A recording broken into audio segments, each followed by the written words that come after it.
Se vocês estão vivendo no mesmo mundo que eu, vocês provavelmente já repararam essa crescente de vício e obsessão e realmente relação doentia com a academia que vem crescendo nos últimos tempos. Eu acho que o caso do Ganley veio para mostrar e para deixar isso mais evidente, mas isso já vem acontecendo há alguns anos.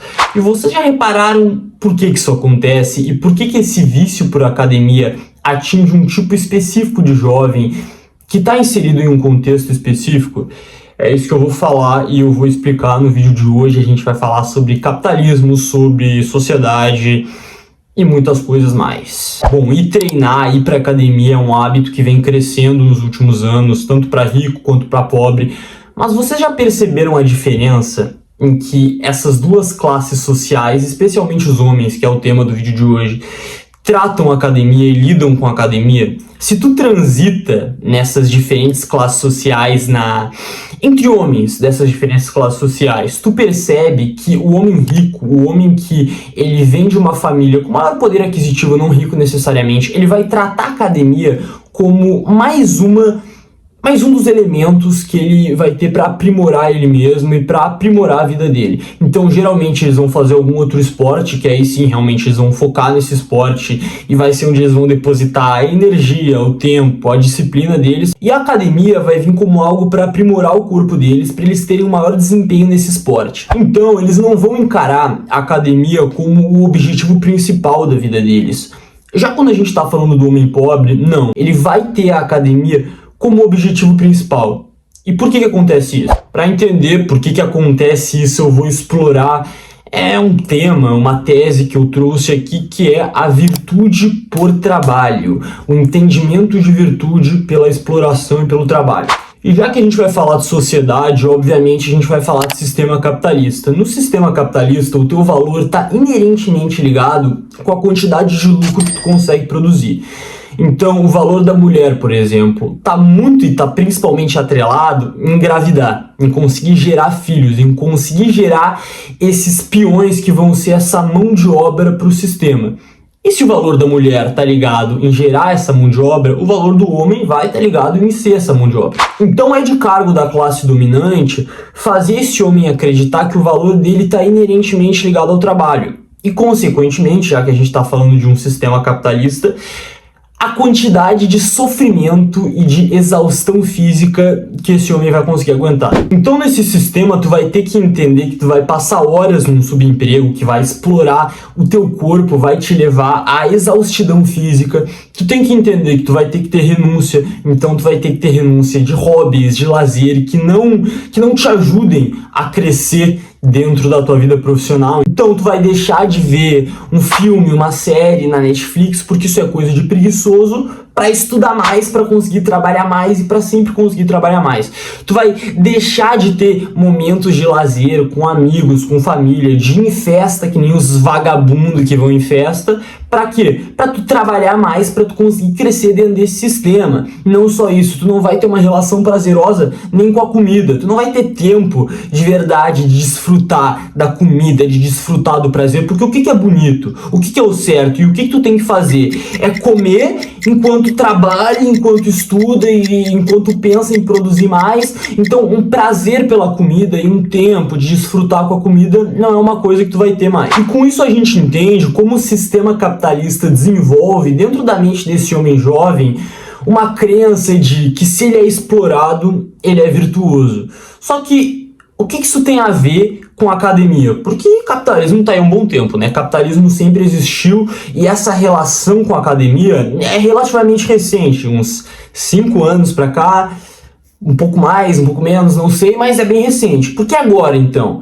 Por isso a gente precisa entender o contexto que o jovem de hoje vai estar inserido. Então, se antes esse jovem ele ia crescer ali num contexto, numa comunidade, onde ele vai se comparar, realmente ele vai se comparar com pessoas que têm um contexto socioeconômico, com homens que têm um contexto socioeconômico parecido com o dele, agora não mais. Agora isso vai mudar completamente por causa de uma coisinha chamada internet, por causa do avanço absurdo da tecnologia e da popularização e do aumento massivo das redes sociais. Então, se antes esse cara ia se comparar com o colega bonitinho dele que tocava violão e que as minas piravam e que, ai meu Deus, todas as menininhas se molhavam porque era o gatinho da turma, ou com o vizinho dele que o pai tinha um emprego melhor e aí ia dar o PS2 antes de todo mundo ter. Agora, essas pessoas, esses caras, eles não vão ser nada. Eles não vão ser absolutamente nada comparado à grande quantidade de homens de todas as classes sociais, todos os países, que vão ser muito mais ricos que ele, que vão ser muito mais desenvolvidos que eles, vão ser muito mais bonitos, com um corpo muito melhor, com mais traquejo, com mais fama, seguidor, com tudo mais que ele. Vai ser um cardápio infinito de comparação que ele vai ter só de pegar o celular, que ele vai ter só de, abrir o celular e ficar o dia inteiro ali se comparando. E junto disso, vai ter uma rede de conteúdos que vão intoxicar a cabeça desse jovem, como os conteúdos Red Pill. Eu sei que tá cringe, calma, não sai do vídeo, tá cringe falar de Red Pill, né? Virou coisa de velho já, falar, ai meu Deus, fala mal de Red Pill, mas é verdade, mano, vai ter uma rede de conteúdos, de ideias, de masculinidade que vão intoxicar a cabeça desse jovem, que vão criar uma síndrome de inferioridade dentro desse jovem, fazendo ele acreditar que todo mundo quer passar a perna em ti, tu é um beta, e o alfa vai pegar a tua mulher, e o Chad vai sair da água e comer tua mulher, e tu é uma betinha, e a mulher vai te passar a perna. Isso vai criando dentro da cabeça desse jovem, junto com toda essa possibilidade de autocomparação, uma síndrome de inferioridade. E uma síndrome de inferioridade vai gerar uma busca por virtude. E é aqui que eu quero chegar. Onde ele vai conseguir buscar virtude, já que ele ainda não vai ter acesso ao trabalho? Se ele puder trabalhar no Jovem Aprendiz, a gente sempre pode mais. A gente sempre pode ter uma busca por mais coisa e mais. Então, como agora ele vai achar essa dinâmica de virtude por exaustão e virtude por trabalho, que não vai ser no trabalho? Na academia, esse vai ser o lugar. E a academia é uma réplica perfeita dessa dinâmica, mano. Porque tudo que tu teria nessa dinâmica de exploração e de virtude no trabalho, tu vai ter aqui também. Então tu vai poder levar o teu corpo até a falha, literalmente, até a falha. Tu vai poder ficar exausto, tu vai poder abdicar de hobby, de lazer e dedicar tua vida inteira nisso. Então tu vai sair com os teus amigos e tu não vai comer no shopping que nem todos eles. Tu vai pegar e tu vai tirar uma marmita nojenta e repugnante da tua mochila e tu vai enfiar aquilo na boca até tu não aguentar mais. Mano, tu pega e tu pesquisa vídeo de booking, tu pesquisa no TikTok, vídeo de booking, jovem fazendo booking, eles pegam e trituram toda aquela merda nojenta no liquidificador e engolem aquilo. Isso é uma forma de automutilação, isso é uma forma de castigo consigo mesmo, isso é uma forma de se levar até exaustão. Então tu aqui também não vai ter mais uma relação prazerosa com a comida. Tu vai num churrasco que todos os teus amigos estão ali comendo de boa, tu vai tirar a balancinha que tu comprou na Shopee da tua mochila pra pesar a comida. Tu vai deixar de ir em festa, tu vai deixar de ir em rolê. Hoje não, hoje eu não posso, hoje eu tenho que treinar, passar horas na academia. E tudo isso vai criando dentro da tua mente esse vício por disciplina, esse vício por, realmente, esse vício por ser explorado fisicamente, esse vício por abdicação de absolutamente tudo. Bom, e agora, em palavras do ex-fisiculturista Gunley, né? Que Deus o tenha. Em suas próprias palavras. Eu nunca fui bom em nada, tá ligado? Então quando eu descobri o fisiculturismo, eu vi um meio em que o esforço vai vencer o talento. Que eu vejo um monte de moleque com a genética impecável, que todo mundo olha e se impressiona, mas você vê que o cara não tem a marreta, não tem o sangue no olho. E essa frase, ela revela muita coisa pra gente. O que a marreta, o que o sangue no olho querem dizer aqui, senão a capacidade de aguentar sofrimento, senão a capacidade de ser explorado, a capacidade de se esforçar, a capacidade de se destruir. É isso que significa, mano. Eu acho engraçado porque, olha que lindo isso, por mais que siga um ideal meritocrático e dentro dos padrões do sistema capitalista de meritocracia, revela que esse cara sabe que não existe a meritocracia. E aqui a academia é uma forma dele se encontrar e dele achar esse lugar que, beleza, aqui a meritocracia vai existir. Eu sei que lá fora eu posso me esforçar, isso dentro do subconsciente dele, eu sei que lá fora eu posso me esforçar o quanto for, que eu vou ser trocado pelo amigo do pai, do filho do chefe, que vai indicar não sei o que, Mas aqui não, mano. Aqui eu posso me dedicar absolutamente de corpo e alma e vai vencer quem souber se mutilar melhor, vai vencer quem se doar, vai vencer realmente quem souber aguentar mais sofrimento. E isso é uma busca de virtude por exaustão. E o sistema sabe, ele sabe, ele incentiva e ele fabrica isso. Porque um cara que ele já tiver dentro da mente dele, dentro da alma dele, essa dinâmica de busca por virtude através da exploração, ele vai estar perfeito, ele vai estar mais que preparado para o sistema capitalista. Ele vai ser um boneco perfeito que o sistema capitalista não vai nem precisar mexer, porque já vai estar funcionando, como se fosse uma IA que constrói literalmente um boneco perfeito para ser explorado. Bom, e para atrair e para prender esse jovem, essa rede de conteúdos, voltando agora a falar mais dela, ela vai se utilizar de uma ferramenta muito poderosa. Ela vai se utilizar da cultura do medo. A cultura do medo, ela é um conceito sociológico que explica como o medo ele é utilizado como ferramenta política para controlar as pessoas. Isso não é um conceito nada novo. A cultura do medo é um conceito bem antigo e já foi utilizado em muitos casos. Foi utilizado, por exemplo, na Alemanha nazista. Hitler se utilizou da cultura do medo. Então a gente cria essa história onde existe um mocinho, existe um cidadão de bem, aqui vai ser o cidadão alemão. Existe um perigo eminente, que aqui vai ser o judeu, o malvadão, que vai roubar a tua família, vai roubar teu emprego e vai acabar com a vida do cidadão de bem alemão. E vai existir o herói. Aqui o herói vai ser Hitler. O herói aqui vai ser Hitler, que vai tirar o judeu da Alemanha, e vai tirar o judeu e vai proteger o cidadão de bem, e tudo vai dar certo, e essa história é maravilhosa. E aqui, a cultura do medo agora, ela vai ser melhor ainda utilizada. Ela vai se reestruturar e ela vai se aperfeiçoar. Porque ainda vão ter os inimigos, então, dos diversos inimigos que vão ter, que vai ser instaurado dentro da mente desse jovem, como, sei lá, o fantasma do comunismo que é presente, ou a mulher interesseira que quer roubar tudo de ti e vai te trair. Deixa eu pensar quem mais. Até vários, né, mano? Acho que esses dois são bons exemplos. A mulher interesseira e o comunismo e sei lá quem. Mas nesses vários exemplos que ainda vão ter, uma figura que se mantém presente é a figura do favelado. Que, meu Deus, a gente tem tanto a falar da figura do favelado. A figura do favelado não é nova, não é nem um pouco recente usar a figura do favelado como inimigo desse jovem de bem. Mas por que a figura do favelado ela é tão boa de ser utilizada, né? A gente tá aí há um tempo, desde 2018, bem antes, a gente tem o Zé Droguinha que vai roubar a tua mulher e que consegue perder o bebê antes de ti. Por que ela é tão boa? Por que a figura do favelado é tão boa para usar como combustível contra esse jovem? Pra gente entender isso, a gente precisa entender de que tipo de jovem a gente tá falando e entender mais o perfil desse jovem. Então vamos lá. Que jovem a gente está falando? Que tipo de jovem a gente está falando aqui? São jovens que são inseridos em um contexto socioeconômico de pobreza. Eles são desprivilegiados economicamente, mas não é só isso. Eles também são desprivilegiados socialmente. Porque esse jovem que a gente está falando aqui, eles não têm traquejo social. Então eles não são cara descoladinho da turma. Não, eles não são esse cara. Eles são caras geralmente introspectivos, são caras mais tímidos, mais reclusos, são caras que realmente não têm essa inserção nesse meio social.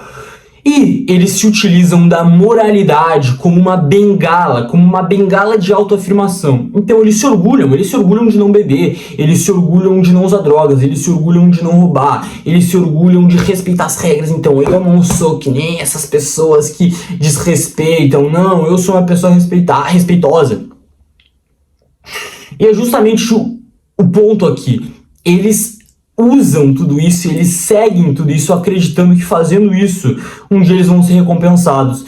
E um dia eles vão ter essa recompensa, tanto em dinheiro, em cargo, em família, mas tudo isso vai voltar para a admiração. Porque tudo que eles querem é admiração, tudo que eles querem é ser admirado, que nem o cara que tem o traquejo social e é mais enroladinho ali e empina a moto na turma dele. E se a gente for adentrar a figura do favelado. O que é a figura do favelado para esse jovem? É um cara ali da idade dele, de uma idade próxima a ele, que mesmo zombando das regras, não só desrespeitando as regras, não, zombando das regras, rindo das regras, fazendo piada com as regras, não cumprindo nenhuma das regras, consegue toda a admiração, consegue luxo, sexo, dinheiro, consegue tudo de forma mais fácil e principalmente consegue a admiração de forma mais fácil. Não só não seguindo as regras, mas ele consegue tudo isso por não estar seguindo essas regras. Isso vai causar muita raiva nesse jovem, isso vai causar muita inveja nesse jovem. Só que o que esse jovem não entende é que essa inveja, essa raiva que ele está sentindo, na verdade é uma raiva do sistema capitalista. É uma raiva de estar num sistema injusto e estar num sistema que desprivilegia ele. E o que ele sente, na verdade, é raiva por esse sistema. Ele não sabe disso. Quem que sabe disso? O sistema sabe disso, claro que sabe. E o sistema, sabendo disso, direciona e manipula a raiva desse jovem para a figura do favelado, para a figura do homem periférico. E se a gente for adentrar a figura do homem periférico e fazer uma ligação aqui, fugindo um pouquinho do tema. Na verdade não, mas fugindo um pouquinho do meu discurso e fazer uma ligação com a academia, fica mais interessante ainda, mano. Por quê? Porque toda a cultura da periferia no geral, ela vem como uma resposta para a elite, como uma resposta caricata para a elite. Eu acho muito engraçado, inclusive, observar pessoas ignorantes mesmo, que se acham muito esperta falando: ai, mas essa cultura de ostentação da favela é horrível, porque, tipo assim, é algo extremamente escrachado. Esses cordão de ouro, tipo, eles querem parecer rico, nenhum rico usa esse cordão de ouro, nenhum rico luxa desse jeito. Mas isso é justamente o ponto. Isso é muito bonito, na verdade, porque é uma resposta poética, tipo assim, é uma caricatura, realmente, é uma ironia à elite, é uma resposta de eu posso ter isso, eu posso ter esse cordão de ouro, eu não quero me parecer contigo, eu quero debochar da tua cara, então eu vou me encher de cordão de ouro. É a cultura da ostentação, né? Tem o funk ostentação, que é um gênero, é um subgênero do funk. Tem essa cultura de realmente pegar marcas da elite, marcas que são reconhecidas por serem da elite e se apropriar dessas marcas. A Lacoste, eu acho que é o exemplo mais famoso, mais conhecido disso. Tudo isso como uma resposta caricata à elite. Eu acho que o corpo e o shape de um homem periférico é, não intencionalmente, uma resposta à elite também. Porque se tu for olhar o corpo de um homem periférico, é muito mais próximo de um corpo do homem da elite do que o corpo de um ratinho de academia.